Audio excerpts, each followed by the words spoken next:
A very good morning to all the participants. Hope I'm audible to everybody. I am Madhura. I'm working as an assistant professor in B&M Institute of Technology in the Department of Information Science and Engineering. I'm associated with the department since 2011. I'm currently pursuing my PhD in under VTU in the area of computer vision to develop image processing applications in medical videos. I have worked on projects like recommender system, semantic web, and yoga posture detection. Also, several computer vision projects like image object recognition, video to video summarization, and video to text summarization. And my major work is related towards medical image processing. Today I am here to deliver a session on deep learning techniques or deep learning applications that we can find in automotive industry. So if I'm audible and everything, we should continue with the session. I will just share my screen.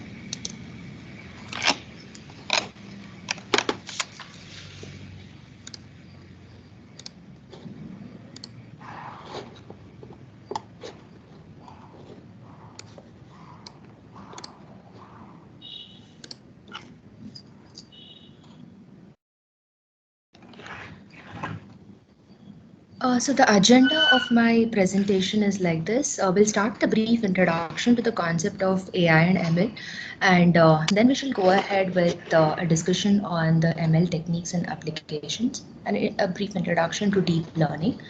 We shall also look at what exactly is the difference between machine learning and deep learning, and we'll also discuss few common or most commonly used frameworks for deep learning and few common variants of deep networks. And then we'll go ahead to see few applications of deep learning in automotive industries. And we'll also see them in action. And most importantly, we'll also have a look at the challenges and the research trends in deep learning. So firstly, the buzzing terms that we hear day in and day out, AI, ML, deep learning, and data science. The Venn diagram here clearly shows the position of all of these very clearly.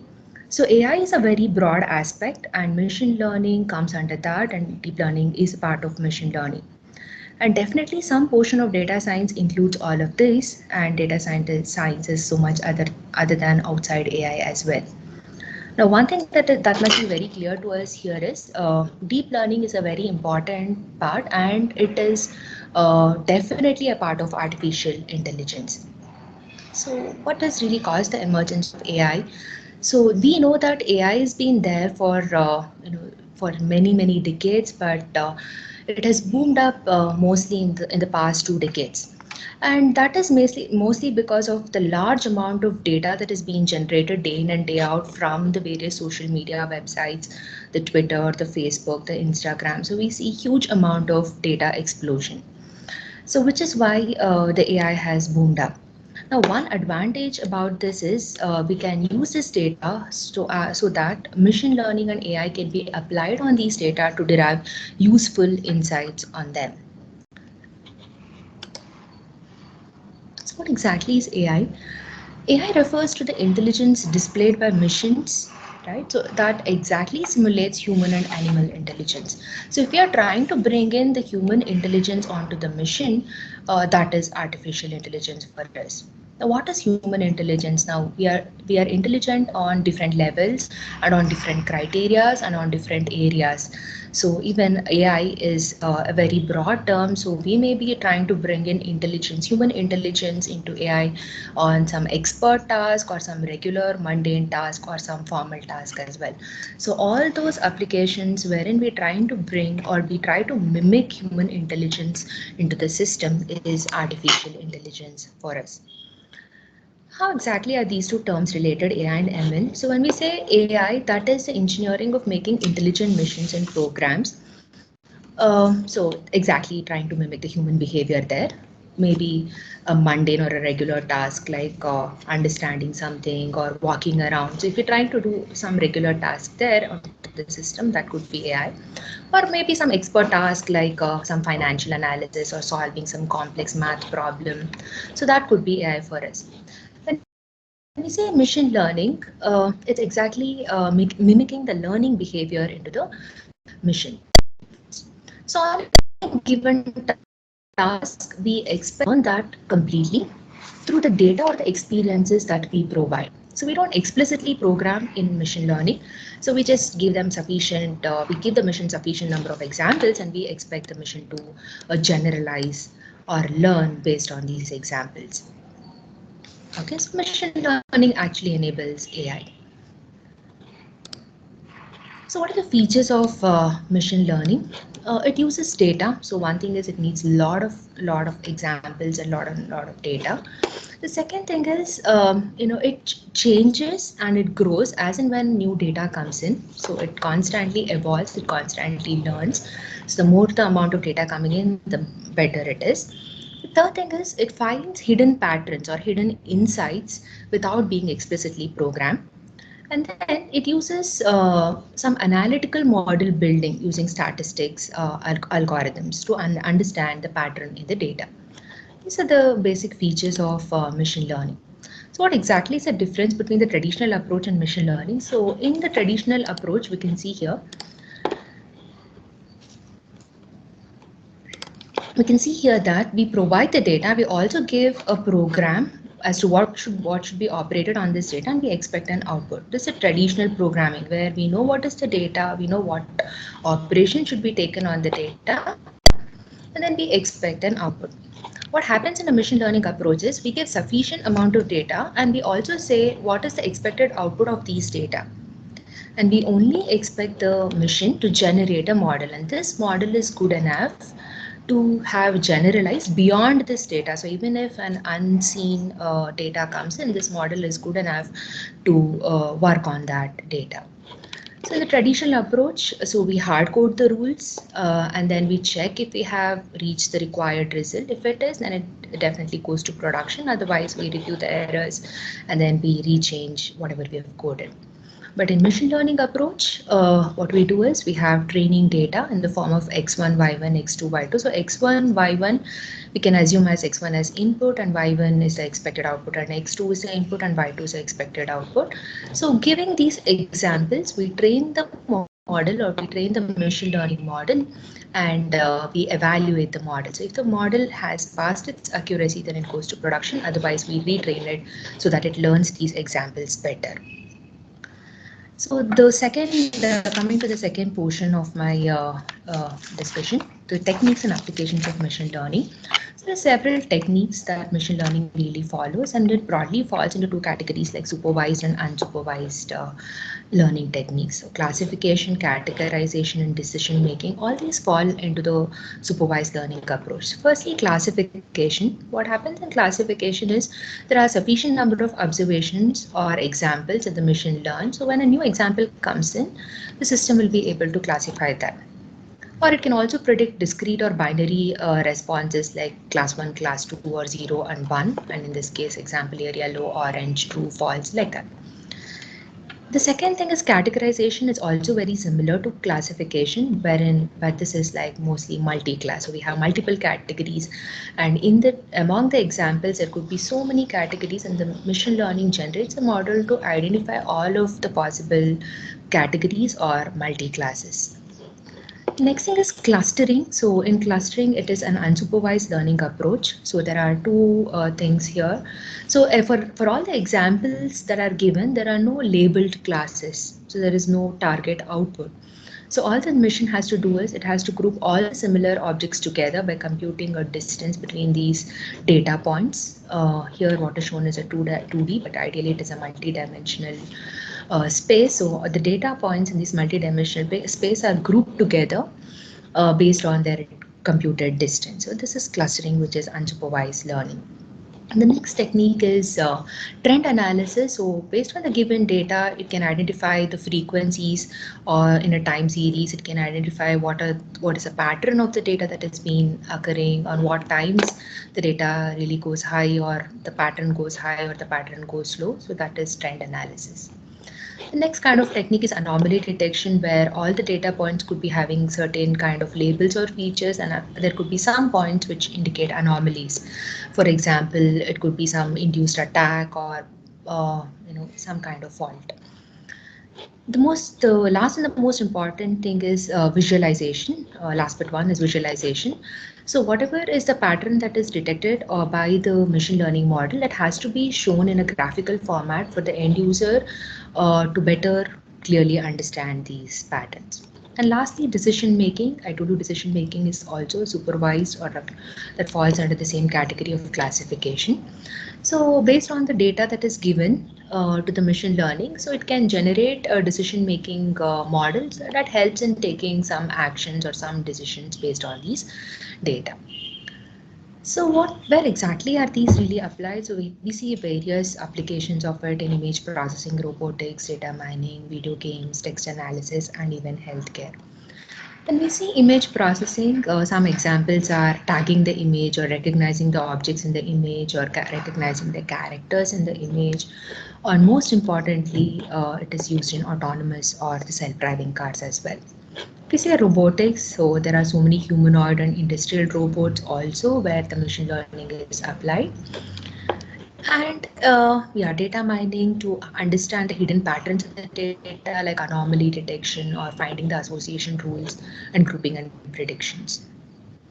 And also in some video games to predict the winner or to predict the result of the match based on the earlier data.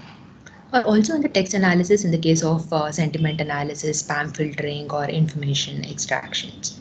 And most importantly, even in the healthcare. So there's a lot of application of machine learning even in the healthcare. So we saw that intelligence or the artificial intelligence is a broader term, and machine learning definitely is falling under that, and deep learning is a part of machine learning.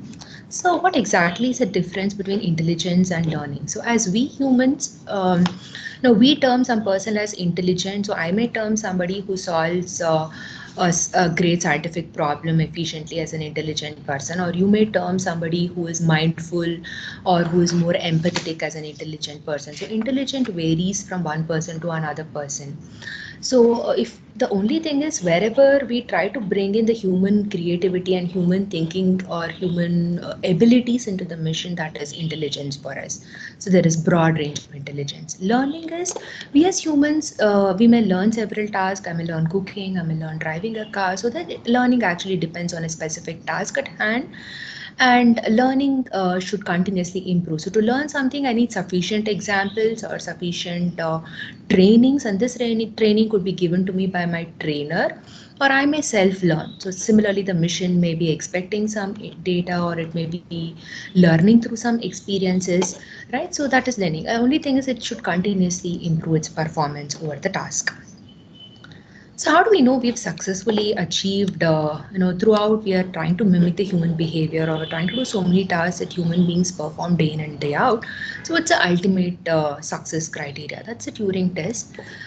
That is, when a human being poses two questions, so this is a diagram that clearly explains the Turing test. So it poses two questions, one for a mission that implements the AI or the ML, and another to a human being. And he gets a response both from the mission and from the end user, but he absolutely cannot differentiate which response is from the system and which response is from the end user. So if we as end users or customer experience AI seamlessly without understanding that a machine is doing this task for us, that is the ultimate criteria for success, and that is the current challenge to achieve it.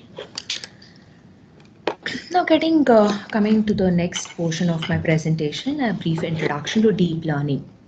Now, deep learning definitely is a part of machine learning, so which means it learns based on the given sufficient number of examples, and it takes an input and it predicts an output. For example, there could be some stock prices given over the past week, and we may be predicting the stock price for the next day. Deep learning algorithm constantly tries to minimize the difference between the prediction and the expected output. So if example over here, if I pass the image of a dog, then I expect the output that it should be dog only. So in case if it is cat, that means it's an error. So we have to minimize this error. So we have to make sure that it predicts dog as dog and not dog as cat, right? So it is a subset of machine learning and it uses something called as neural networks. Right, so with many hidden layers, and it performs many tasks like image classification, speech recognition, and language understanding.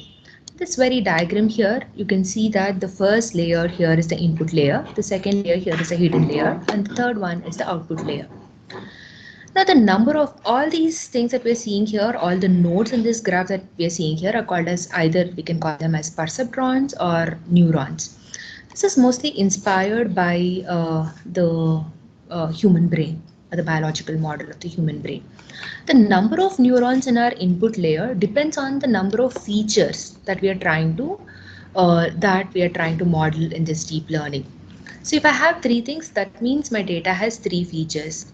If I have two neurons in the output layer, that means I have two possibilities in the output. In this case, I have two possibilities, either dog or cat. That is why I have two neurons in the output layer.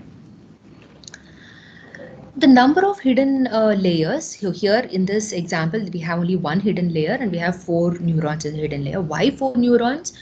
Now, the task of this hidden layer is to extract out better features at each and every level so as to give out the resulting expected output.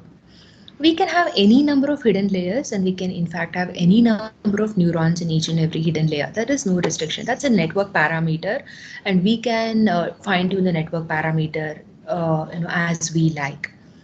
The deep part of this neural network is how many number of hidden layers we have. If we have only one hidden layer here, it's not good enough to call it as deep learning. So if I have multiple hidden layers on this diagram here, I can see multiple hidden layers. So it's going towards deep learning. So again, four neurons in the input layer because there would be four features to be trained, and only one neuron in the output layer. So probably this is a regression approach. That means there is only one expected value, and that could be a continuous value, like for example, percentage of the student or height of a person, weight of a person, which probably could be the reason that there is only one neuron. If you have binary class or if you have 3 or 4 class, depending on the number of outputs, the number of neurons will be there in the output layer. The number of neurons in your hidden layer, so in this diagram there's exactly 5 in all the hidden layers and there are 6 hidden layers. There's absolutely no restriction on how many hidden layers we got to keep and how many neurons we got to keep in each and every layer. The advantage of deep neural network is they help us to learn real valued and discrete valued. So it's an example of a real valued or a continuous value, so where there is only one neuron. Discrete value is where there are 2 or 3 possibilities. Vector valued where it's a multi-class problem where they have a range of possibilities in the output, not just cat and dog. Probably I'm trying to detect all the domestic animals. So that would be a vector value target function. So what's the motivation for our deep learning? The study of this deep learning or artificial neural networks is based on the inspiration of the biological learning system, based on how we human beings really understand and comprehend things. So our brain is actually made up of millions and millions of interconnected neurons, right? So we can see that every neuron constantly receives some signal, it passes out the signal to another neuron. So based on this biological model of our human brain, the deep learning or the artificial neural network is really inspired. If we consider one biological neuron, it looks something like this. So it has a cell body, it also has a nucleus. So there are several dendrites connecting this neuron in a biological system or in the human brain. These dendrites receive several signals. These signals could be from various sense organs like skin, nose, or any other sense organs, or it could be from other neurons. So whenever a signal is entering this neuron, the neuron gets activated and the signal is the activation information is passed through the axon, through the axon terminals to other neurons. This is the basic working of a single neuron in the human brain. Trying to mimic the same thing in an artificial neuron, or we also call it as a perceptron. So we have multiple input signals coming in through the dendrites, or we show them as arrows here. And the neuron gets activated, and whatever is the output signal from this neuron, we send it across to other neurons. This is the basic working of a mathematical neuron.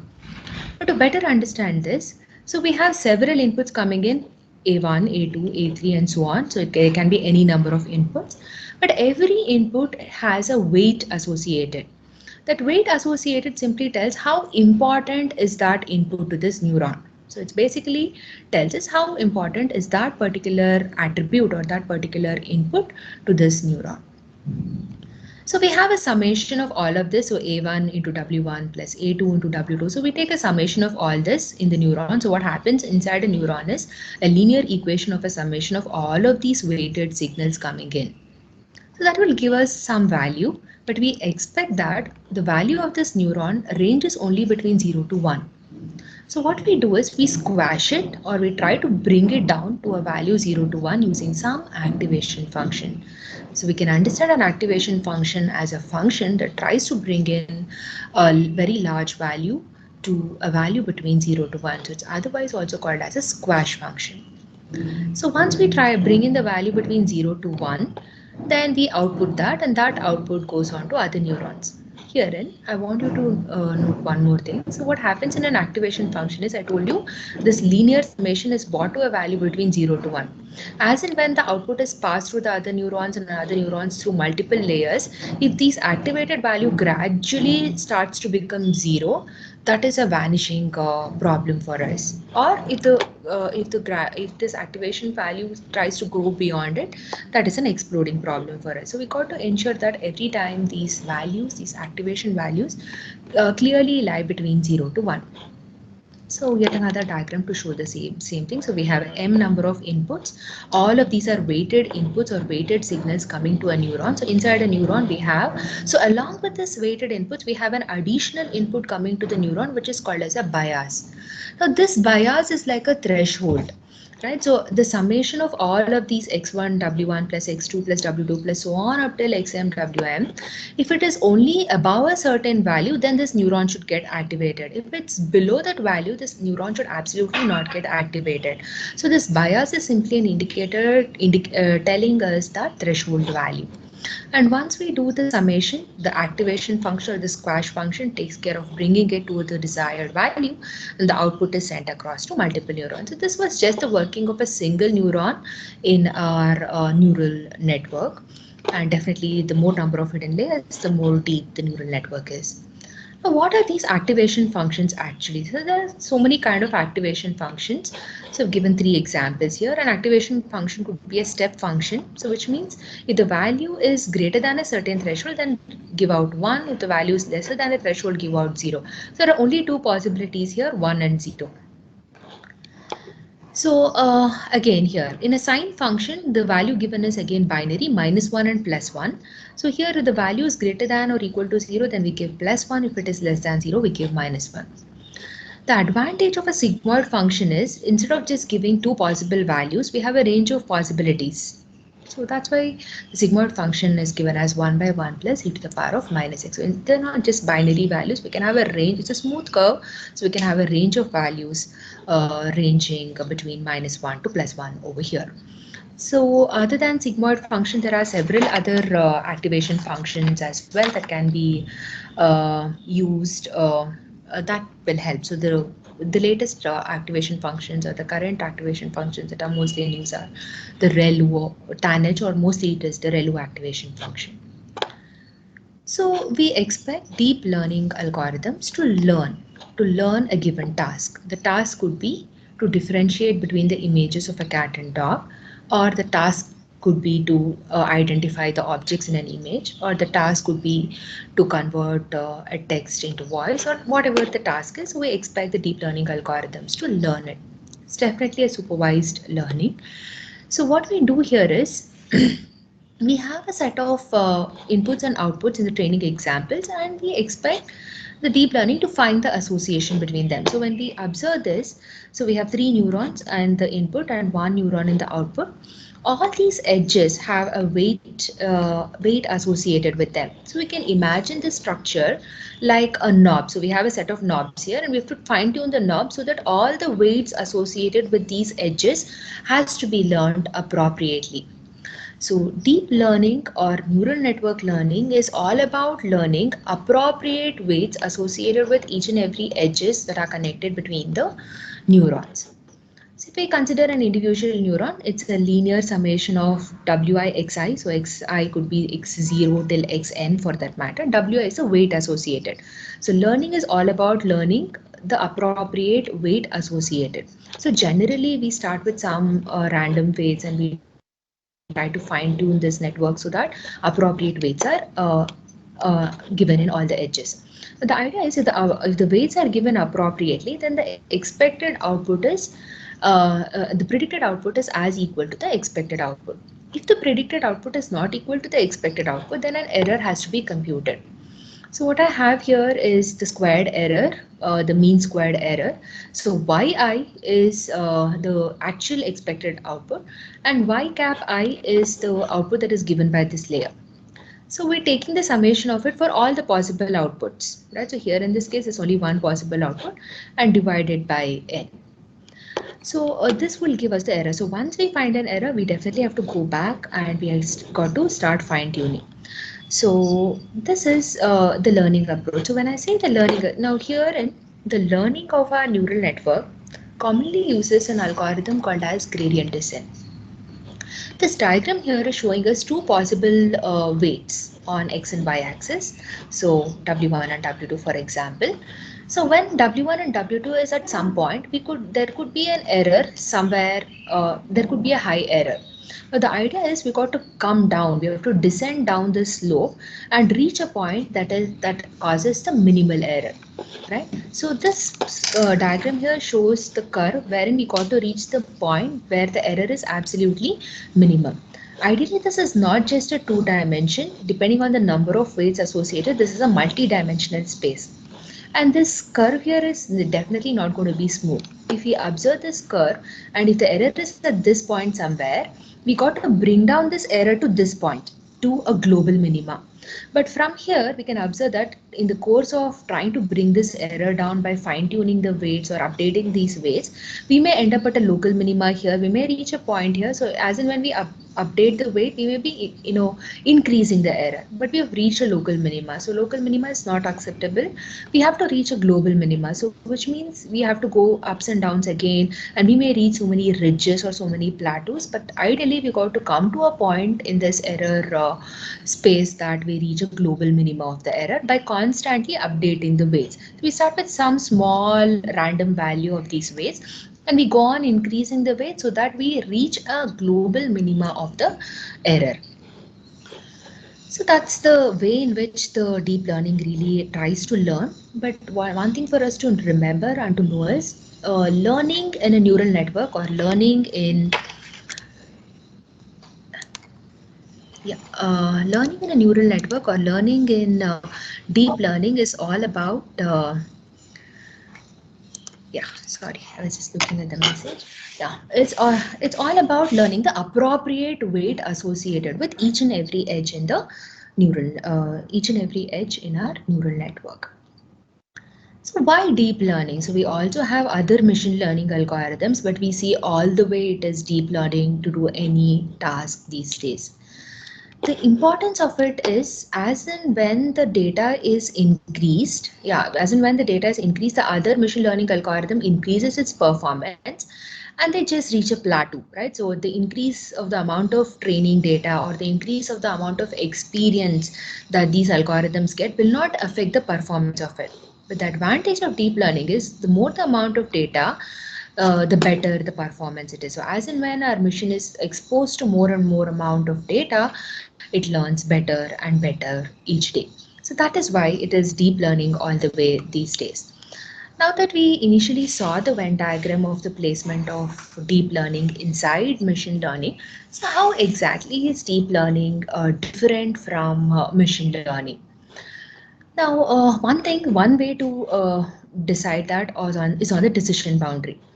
Now, what happens in our regular machine learning algorithms is it is very easy to learn. So given data points, all these are the data points in this diagram. The task of the machine is to learn a curve like this that clearly differentiates the data points. So the model knows that any data point that falls below this curve is of the class red and any data point that falls above this curve is of the class blue. This is a simple approach and we expect the machine learning to do this, maybe any kind of classifier for that matter. But ideally, this may not be the scenario, right? So we may have data points in this diagram here. I have two categories of data points, but there could be even hundreds of categories of data points for that matter.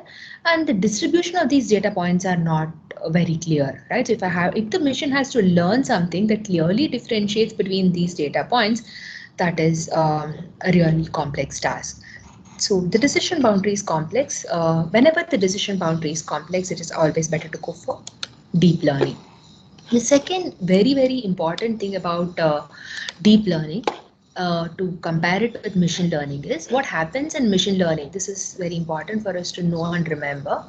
In machine learning, we expect handcrafted features, or we expect the feature extraction to happen in some way. We got to program that. We got to use some traditional programming to extract out the feature and then give it to a classifier to classify that, right? So we got to, so if there is an image, we got to extract all the images of it manually. Like I got to find out where are the edges, or what are the contours that are present, or what are the color distributions, so on and so forth. We got to do that. We got to hard code it. We got to do a traditional approach there, and then we give out once these features are ready.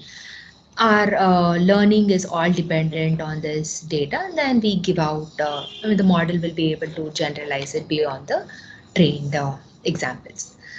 But the advantage of deep learning is off the shelf features. When I say off the shelf features, these we don't have to really extract out the features. So I don't really have to extract out the edges, or I don't have to find out what are the shapes that are present, what are the contours that are present, what is the blurriness of this image, or I don't have to convert it to grayscale. I mean, I may do that as an additional task, but I can simply give out a raw image to my deep learning model and it does the feature extraction for me. I don't have to do the feature extraction at all, and it takes care of both feature extraction and classification. This is the major advantage of deep learning. Now, so having briefly understood what exactly is deep learning, and we also saw how exactly deep learning is different from machine learning. We'll just go through some of the common variants that we hear about deep learning. The first thing is the artificial neural network, what we in fact saw earlier. So wherein we'll have multiple inputs coming to one neuron, and along with an additional bias. I told you that bias is like a threshold. So only if the value, if the linear equation has a value greater than this bias, then this neuron gets activated. Otherwise, it does not get activated. So this is like a threshold. So that's a transfer function or the linear summation of it. The second step in every neuron is the activation function or the squash function, trying to bring it to a value 0 and 1, or trying to bring it to a value that is ranging between -1 to +1. So squash the value, and then that output is given to other neurons. So this is the first and the common variant of our neural network. The second kind of variant that we hear about deep networks is convolutional neural networks, and they are mostly used in image processing.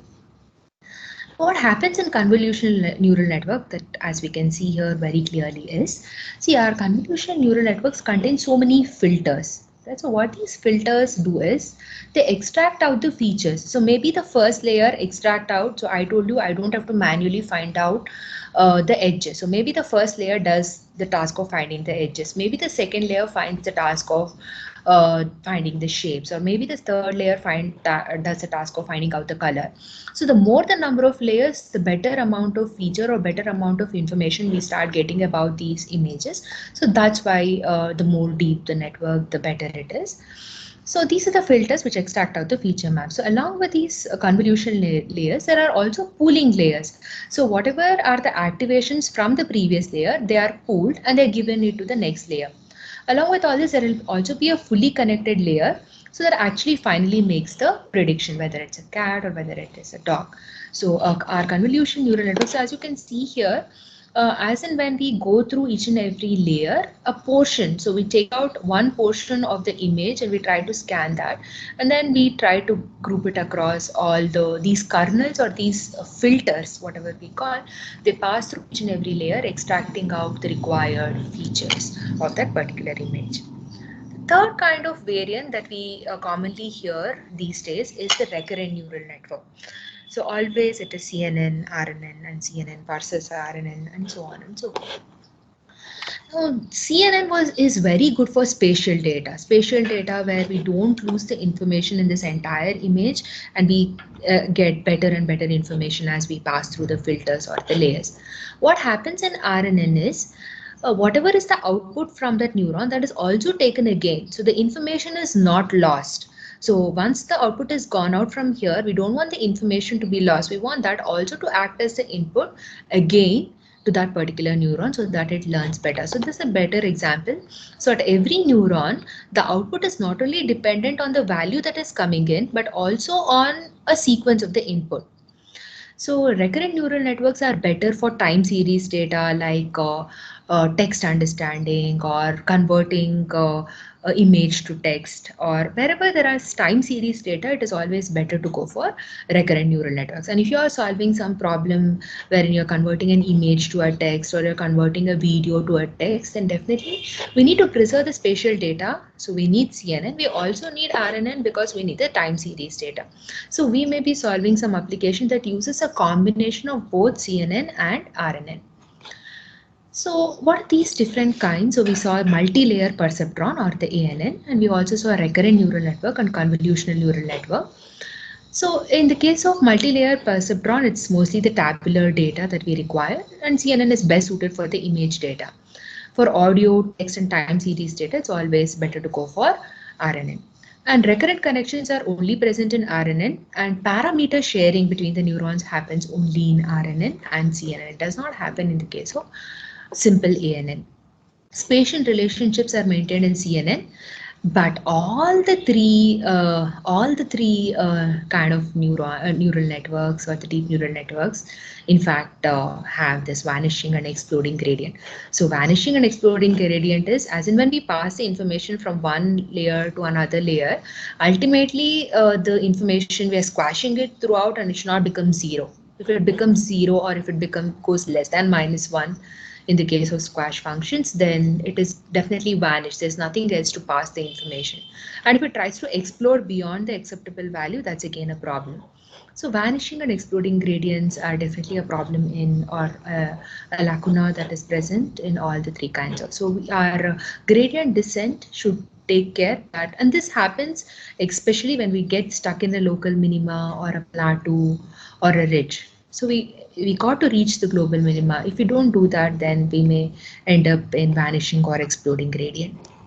Another variant that I would like to mention is the generative adversarial network. So this is something that is latest, and a lot of research works are currently focused towards the generative adversarial network. How this is really better and advantageous is the generative adversarial networks has two kinds of model. It has a discriminative model and also has a generative model. Given a certain set of data, the generative model tries, so this is an example of a handwritten digit, and this generative model is clearly trying to understand, what this is 0, this is 1, like that.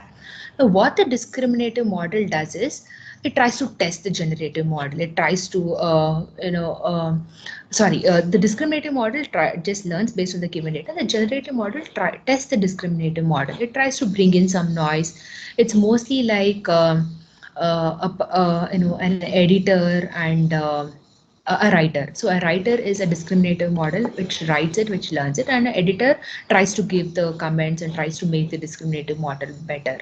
So they both go hand in hand. So the real data is given to the discriminator and it learns the classes, but the generator tries to add in some noise and to test it and to test the discriminator whether it's really doing it fine with the noise as well. Right? So otherwise, if it's not working fine with the noise, then we try to make it better. We try to relearn, we try to adjust the weights constantly, and then we try to make it learn better. The idea is, see, ultimately, the machine learning or this deep learning algorithm should not just learn on the data that's given to us. It should generalize beyond the data. And how do we know that it has generalized beyond the data? So even if there's some noise in the data, or even if some additional things happen, it's still working fine. So GANs, or the generative adversarial networks, are the kind of current research trends. What can they really do? So they can generate novel data samples. So they have the capability of generating data samples. So they can be used in image in painting. So wherein some portion of an image is lost, so we may be trying to regenerate the missing part.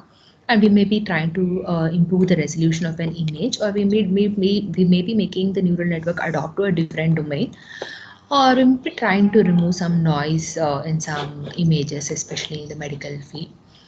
So they can do a lot of things like image to image translation or text to image translation. They can generate new human poses. The best thing about generative models is they can generate new data just by adding the some amount of noise to the data that's already given. So they can do face aging, so trying to detect how I would look at an age of 80, and photo blending or clothing translation like a virtual store or something, and 3D object generation. So all these are possible using the generative adversarial networks. Coming to the next portion of my presentation.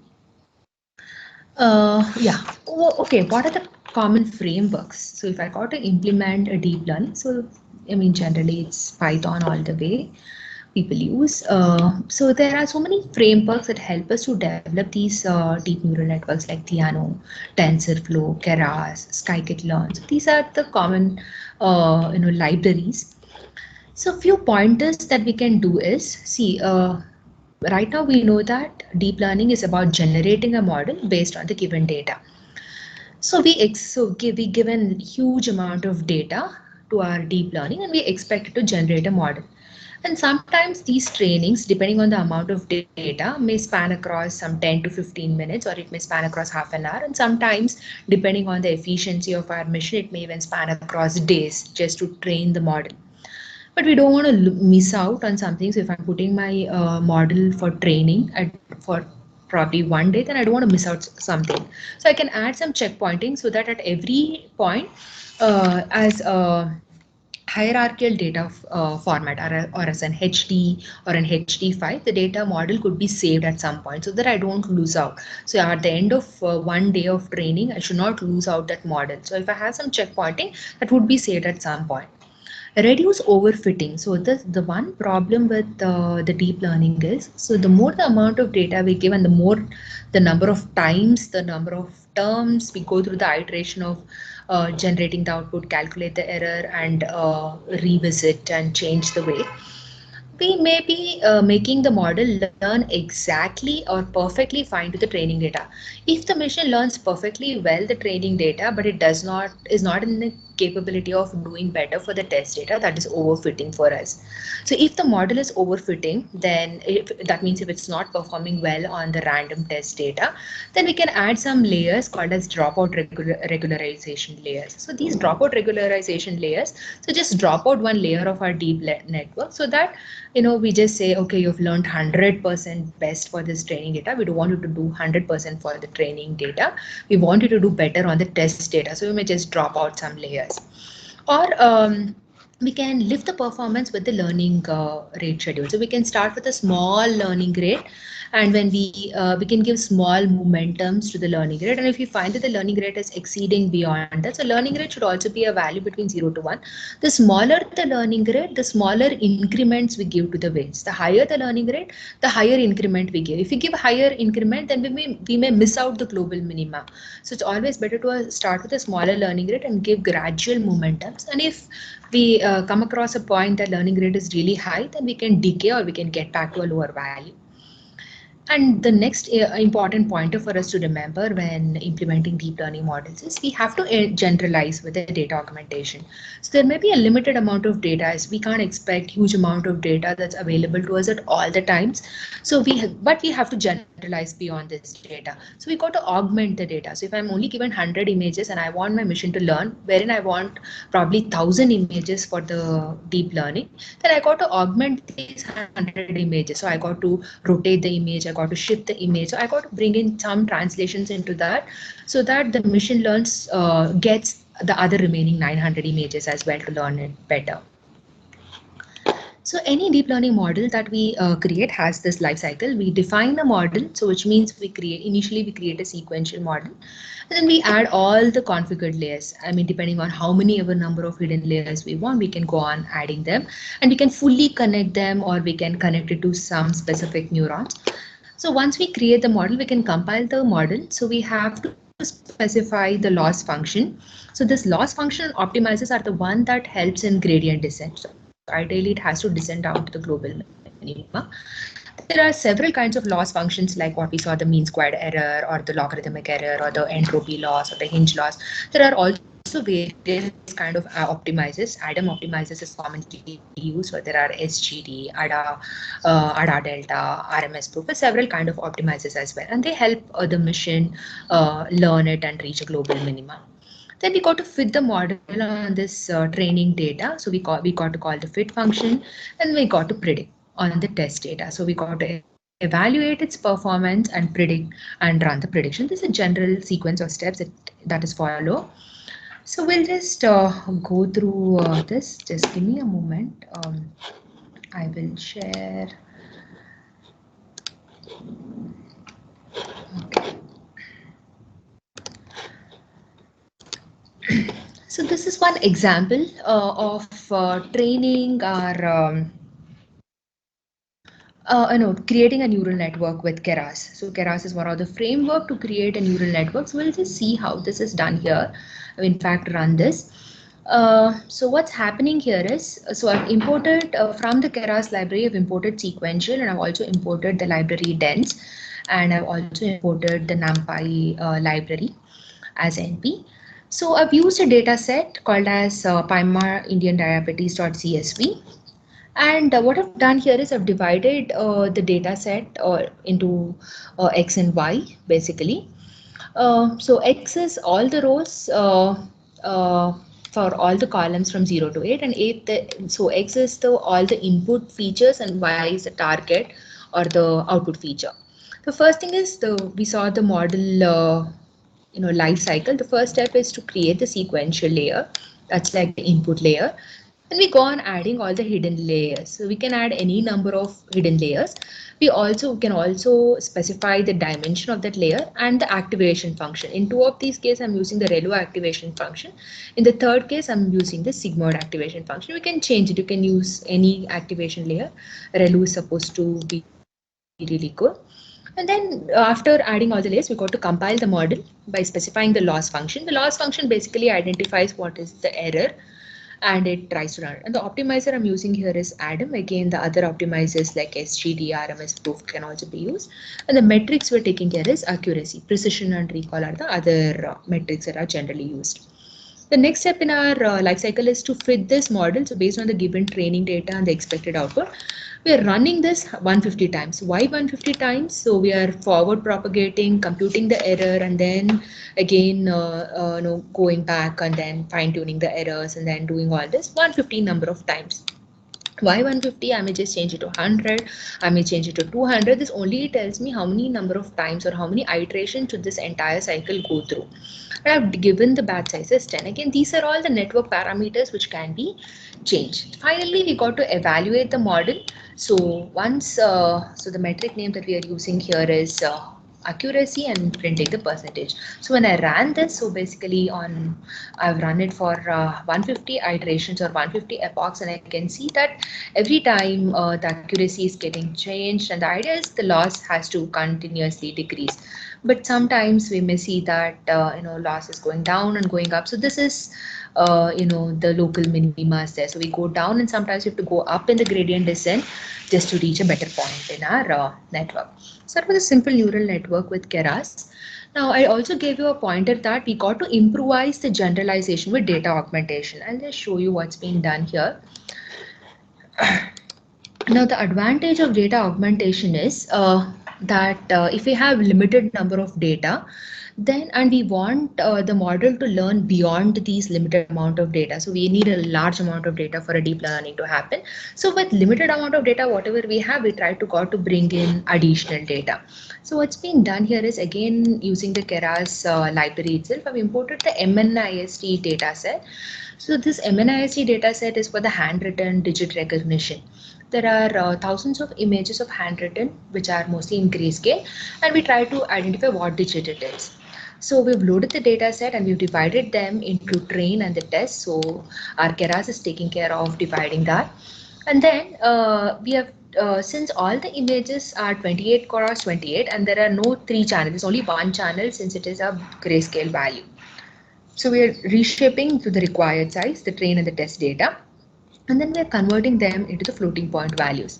Now, the important thing about this is, along with the data that's available, we are using image data generator from the Keras library, and we rotate the data that's already there. So we have a image, we tilt it, we rotate it, and give it as a new data to our image. So based on this new data also, the machine has to train. And then I've just tried to given a batch size, and I've just tried to plot this images. So original images were just these, and the tilted images. So tilted images add like additional input or the augmented input that we have tried to give to our network. So now coming to the next portion of my presentation. So how exactly is this deep learning? So our theme of our development program is in the infotainment or in the automotive industry. So how exactly deep learning is contributing there? One is deep learning is definitely used in speech recognition and audio recognition. It's also useful in face recognition. So speech recognition and audio recognition, there's so many things that we expect in the comfort of the car that it gets activated just by the voice or the speech. So even keyless cars are in the way, right? So just by the audio, the car should be opening and it should be activated. So, or identifying the faces, so to personalize the experiences in the car, and identifying the object, so advanced driver assistance system. So especially when if you're going for autonomous cars, then identifying the pedestrian or identifying what's the traffic sign on the road and take action based on the traffic signs. So for all these cases, deep learning is definitely used. And also another thing is, there could be semi-autonomous vehicles, or there could be vehicles that monitor the driver. So it could be a distracted or a drowsy driver, which may lead to some accident. So it's important that deep learning even is used in these cases. Let's just briefly go through these cases. A driver monitoring system. So we may have a camera that is installed, so monitor the alertness of the driver. So we want our deep learning to work even if the user is wearing a sunglass, which should not really disturb. If he's spoofing an attack, meaning if he just keeps some, especially in a semi-autonomous vehicle, the driver has to be placed in the driver's seat, and he has to still keep, be attentive. So can he play some image there and make the fool the deep learning that I'm present here? Or, can he play some video? That should really not be a possible. So which means we want features that are extracted from the reflection of the eyes in the camera to make sure that absolutely still image, because a real person would have some neck movement, some head movement. So an ideal driver monitoring system should really identify such spoofing attacks, and it should work on any conditions like any temperature, any time of the day, or how whatever the situation is, it should detect that. So deep learning can be applied here. The next most important thing is in-cabin sensing solution. Now, inside the car, so there is one thing that the driver has to be monitored. There could be other people as well in the car. There could be a baby. There could be some other people in the car. So the monitoring system should also always sense the situation about them as well. So probably if a child or a baby is left alone in the car, there should be some way of alerting the end user. There could be two kind of things. It could be passive driver assistance system or the active driver assistance system. Passive is one, they just generate an audio or a visual signal to alert the driver. Active driver assistance system, they themselves take an action to detect it. Now, in-cabin sensing is, probably finding out what is the blinking rate, what is the percentage of eye closure, what is the yawning rate, right? So just it is mostly based on the camera that is placed on the steering wheel or in the A pillar or on the rear view mirror. Now, driver monitoring, so is it only through the camera? There could be contact method and contactless method. These monitoring can happen without the cameras by tracking the features like electromyography or the skin response or electroencephalogram or electrocardiogram, but all these are sensor based and some device based. So we probably, the end user has to wear some device so that he or she is monitored. A contactless method is where the computer vision and the camera imaging techniques are used to identify what's happening inside the cabin of a car. So since always a non-contact application is better, or instead of wearing some device to know what's happening, so camera based monitoring system or in-cabin sensing systems or computer vision based systems are mostly preferred. The third is identifying the emotion. in the automotive world. So meaning depending on what's my mood, an appropriate music could be played, or the temperature inside my car could be set based on what my emotion is. So because based on what my emotion is, the way I drive and what's the riskiness of my driving can also be sensed. It's always better to identify the emotion of the driver and even the micro expression. So the driver could be by himself and he may not be expressing much. So even the micro expression, so detecting the micro expression is also very challenging. And monitoring any distracted driving, so depending on whether the user is turning back to look at a child or looking at somebody else who's there accompanying him, or is he watching the phone, so how much amount of time is he away from, is his eyes away from concentrating on the road, right? So all these are some examples in how deep learning can be bought, and definitely autonomous driving definitely relies on deep learning. So now the last two portions of my presentation. So one thing is a few things for you to show. So one thing is real-time road lane detection using OpenCV. So I have a task that I have done here. So it's a very simple task wherein a video file has been read into frames and we have converted into grayscale. So the noise of that grayscale images is reduced by applying some filters and the edges have been detected, and the image portion of the region of interest has been classified, has been detected, and the canny edges, using the canny edge detection, the edges of the required lane. So if we consider a road lane, the lane is either white or yellow in color. So it's, we can convert it to a different grayscale or HSV scale image, and then we can identify where are the edges or where are the road lanes, and we can find the coordinates of these road lanes, and we can display it to the end user. So I will just run that.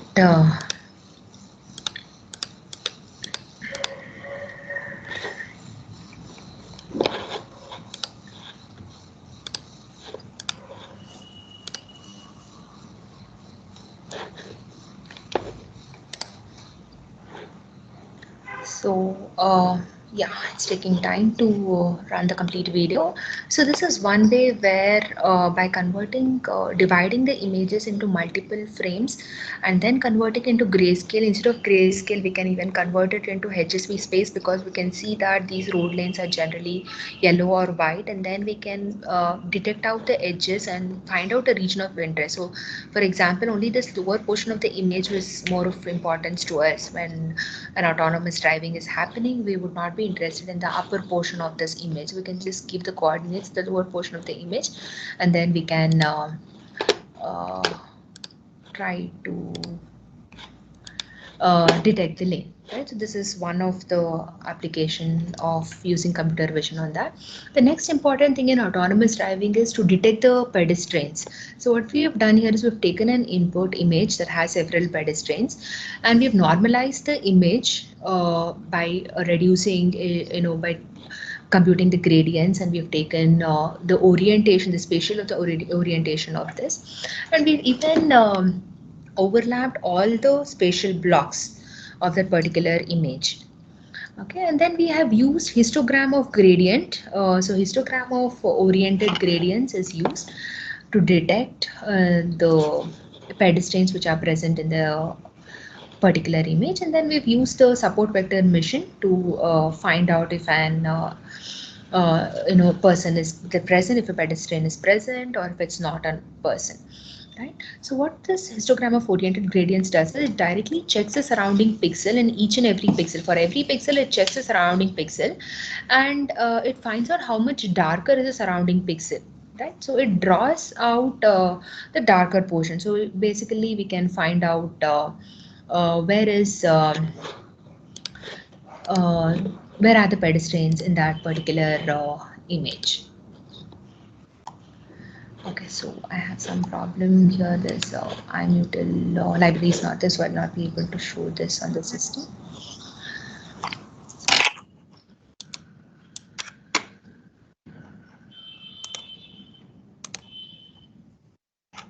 Okay.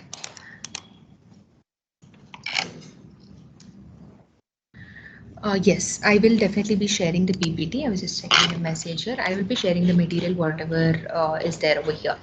The third kind of application is the drowsiness detection. Now, in drowsiness detection, what one of the applications, one of the way in which it has been done using deep learning is by using the deep library or DLIB. Now, there are so many ways in which drowsiness can be detected, or the based on the EEG or the electroencephalogram signal, or it could be steering bounded depending on how much the steering is happening at different points, or based on the yawning gesture. The best way is to find out how much of the eye blink is happening. So more the number of see usually based on the eye blinks. So the more the number of eye blinks, then we know that the end user is definitely active. Otherwise, if he might be drowsy. Now, what this DLib actually does is for any given phase, it finds out these landmarks like 0, 1, 2, 3. So these gives out the eye region of that. So the idea is we find out all these important points on the eye and we find out the difference. We can compute the difference between the points in this. We can do P2 minus P6 and P3 minus P5 and P1 minus P4. And we know if the user is going to sleep, right? So we can alert the end user. We can also implement it using a Raspberry Pi, and we can ensure that an alert really happens. It could be an active alert, or it could be a passive alert, like just some audio or the visual signal, or it could be in an autonomous driving or in a semi-autonomous driving. Some actions could be taken based on that. The next thing that I would like to discuss is the vehicle detection using HAR cascade classifier. The thing about HAR cascade classifier is, they're a cascade of multiple operations, right? So we'll have a set of images that belong to, yes, a vehicle or a car and a non-car. So what happens is almost 6,000 features. It could be edges, it could be lines, it could be shapes, or it could be contours. So almost 6,000 kind of features are extracted at each and every point, and at each and every point we try to detect, yeah, whether that object is present or not present. So cascading or grouping all of them together, so that becomes really better, so that a classification can be done in a better thing. So I will run this. So this was using a HAR cascade classifier. So wherein all the cars, so it's mostly based on the car detection. So what I've done here is already the trained model is stored as an XML file. And for every frame that is detected, so we're just trying to draw a rectangle or a bounding box wherever the car has been detected based on the trained model. So we try to keep running that. So I've just taken one video here. Ideally, it should be lots of videos, and we have to test on that. So in this small example, we've tested it on one small video. So these were some four simple examples. So we saw how deep learning techniques, especially using OpenCV or Open Computer Vision libraries, we can detect the road lane, and we can identify whether a pedestrian is present or not. So especially in autonomous driving, pedestrian detection is very challenging, and driver monitoring by checking whether the driver is drowsy or whether he's active or not, and identifying the other vehicles on the road is also very challenging in an autonomous system. Now, coming to the last but one portion of my presentation. So we saw that deep learning can be applied in various kind of applications, and deep learning is currently the state of art to provide solutions across multiple applications. But the challenges that we face are we need lots and lots of quality data. So otherwise deep learning will never work. The advantage of this is, one thing is, yeah, you can augment the data. We can try doing something about this minimal amount of data wherever we have, but there is a requirement that we need a lot of quality data. Overfitting is where the deep learning algorithm perfectly learns the training data, but is not performing well on the test data. So we got to take care of that. So that again we discussed. One option is to add some dropout layers. So if we once it is overfit, if the model is overfit, we can drop out few layers and try to overcome the overfitting problem. The other challenge is hyperparameter optimization. So you can run your model. So based on the life cycle of the model, you can choose any number of hidden layers. You can choose any optimization function. You can choose any loss function. You can choose any number of epochs. So how do we really optimize it so that really a better performance is achieved or a global error minimize reach? So requirement of high performance hardware. So especially if you're training our models on large amount of data, and then we need some hardware that really works, especially in the computer vision problems, we need parallel processing machines that can work on multiple data parallelly. Neural networks, one thing is neural networks are essentially a black box. We never know what features are extracted in what layer and what really is happening. So explaining one thing about our deep learning, the neural network is that we want the output. We're not really bothered what's happening in each and every layer, or it's not explainable, right? So what's really happening in each and every layer, it's essentially a black box. And AI and expectation, so as soon as we say AI, so we expect it to behave like superhumans. Without understanding that, we expect it to behave like a normal human. So the expectations in AI is really huge. And it should not be only in the research, it should become production ready. So that is the challenge. So we got to bring it onto the devices. And making the deep learning is only a small portion of AI. So we got to bring in the context. So if the deep learning can understand in what context is this application is used, if it can relate one context or one situation to another situation or not, so that's a challenge. Another thing is security. If our model gets some hack or some security threat, that's also another challenge. And finally, so what can we do? So if we are, doing our research, or if we are employing deep learning in our area of research, so where is this really going? What are the current research trends in deep learning? One thing is no code machine learning. So there are a lot of drag and drops, especially in network security and simulations. There are so many drag and drops machine learning models that are there. There's absolutely no coding and there's only drag and drop. The next thing is tiny machine learning. Tiny ML is where so the requirement of this excessive hardware has to be absolutely cut down, and we want our machine learning, deep learning algorithms to work on the small scale devices as well.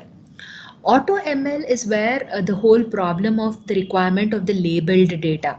The disadvantage is we need large and large of data, and all these data should be labeled. Yeah, I just don't need to have 1,000 images. I need to know in which image a dog is present, in which image a cat is present. So Auto ML tries to overcome the disadvantage of manually labeling the data. Machine learning operational management, so wherein we try to bring in deployment and development together and full stack. So complete end-to-end development. So develop and deploy it on the end scale machine. And also the current research is mostly on the generative adversarial networks, which we saw. And is it really possible for, so though ML, though these deep learning algorithms only fall on the supervised techniques, is it possible to work on them? Is it possible to generate some encoder decoder models that really work on unsupervised methods as well? Also, the next is reinforcement learning, where the machine just tries to learn through experiences and rewards. So a reward is given for the machine whenever it tries to do something better. So that's the way it learns. Few shot, one shot, and zero shot machine learning, so which requires less data and absolutely no data, and it tries to work on the incoming data as and when without pre-training on the earlier data. So that is that possible, and how to do that? That's a research trend. And multitask learning. So learn not only one task but also do multiple tasks, or the transfer learning. So the same model which is trained on one particular thing can be used to do another task. So generally, when we try to do, I want to give an example of it. When we try to do object detection, we use convolutional neural networks, and there are so many variants of convolutional neural networks. And especially AlexNet is a variant of convolutional neural network that is already trained on ImageNet. So ImageNet has thousands of categories of images, and it knows all of those objects. So if I'm trying to do object recognition on some medical image, or if I'm trying to do object recognition on some unknown field, I can use that model that's already trained on ImageNet. I can just transfer it to learn to a different scenario. So transfer learning is also one of the research trends. So I think with that, I would like to bring my presentation to an end. So I hope this was useful. I will be sharing this PPT and the materials with everybody. So if there is any question or any discussion, we can take up that now. Yeah, I will be sharing the materials, whatever I have, and the recording of all the session will be shared with everybody shortly. Once all the sessions are over, we will be sharing the link with you people. Okay. Hello. So I hope, yeah, please tell me. Yeah, thank you, ma'am. And one thing you said something about the epochs when you're discussing about the model.fit, right? Yes, yes, Yeah. sir. Ma'am, the epoch is something like, is that it reads, is it the number of cycles does the system repeats, or is that it is viewing the data that many times? See, Yeah, yeah, basically, I'll yeah, just ma'am. go back to, yeah, I'll just go back to this network example. So if I take this, see, if I take this as a neural network, now Mm. what really happens is we forward propagate, we transfer the whole thing. So every neuron in this layer gets activated, then every neuron in this layer gets activated, and finally we get an answer here. The answer that we get here could be wrong. And how do I know that? We have computed an error.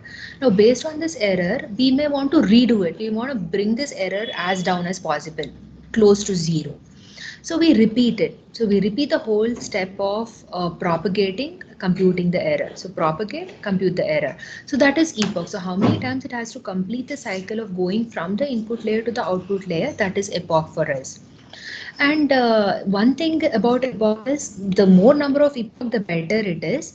But also, the more number of epoch, there is a chance of overfitting. Overfitting means, yeah, with all the examples that you give, it has learned absolutely fine, and it is not going to perform well on the test data. So epoch is basically the number of times this whole thing gets repeated, propagation and error computation, and adjust. When we go back, we would definitely adjust the weight. So we would increment it by a small factor. So every edge here is associated with the weight.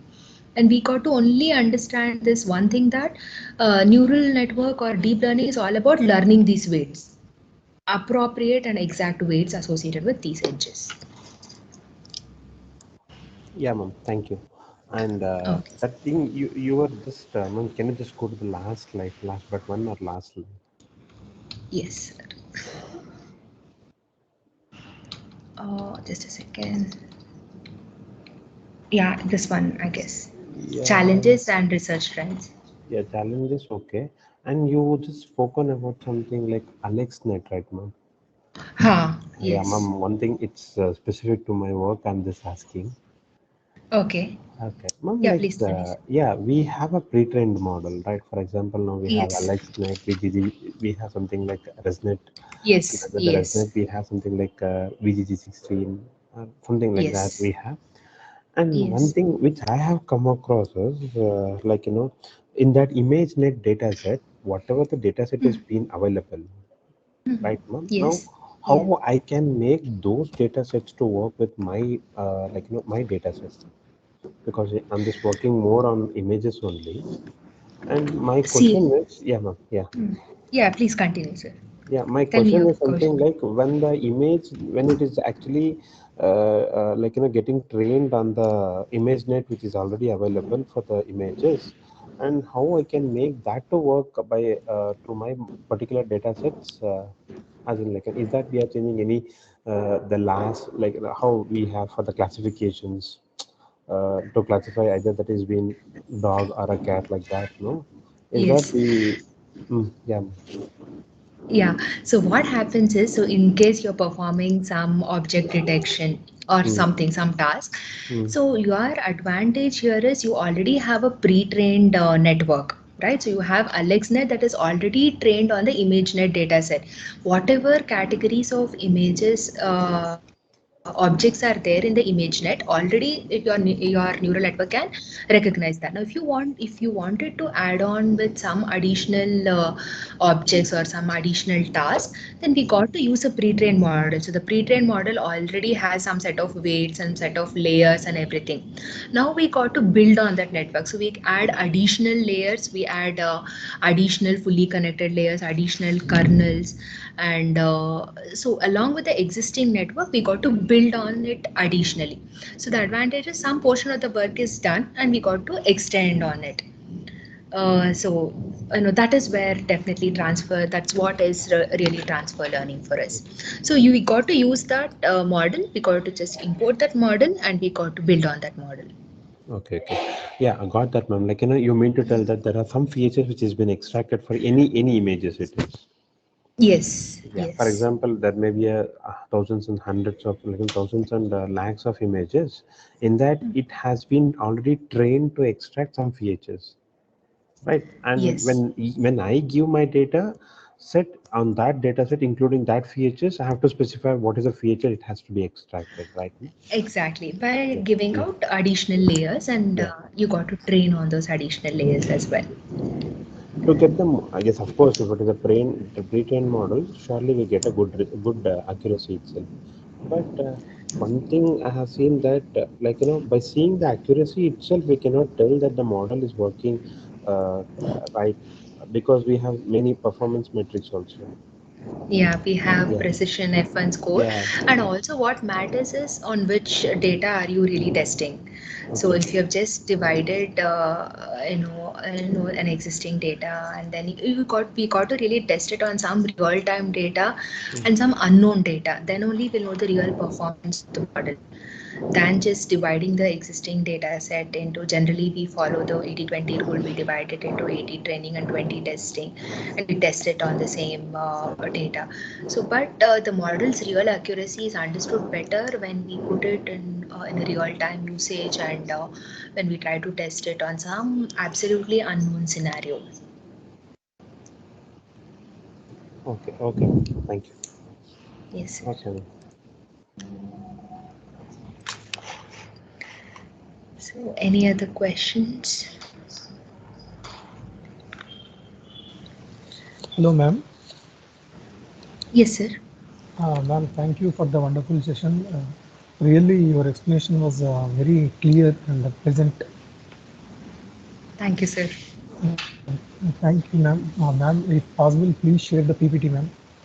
Yeah, sure, sir. Whatever the materials I have here, we will be sharing that Yeah, with you. ma'am. Why? Because right now my research work is on deep learning, so that's why I'm asking the PPT, ma'am. Sure, sir. We will be sending the PPT. Thank you, ma'am. Thank you once again. Thank you, sir.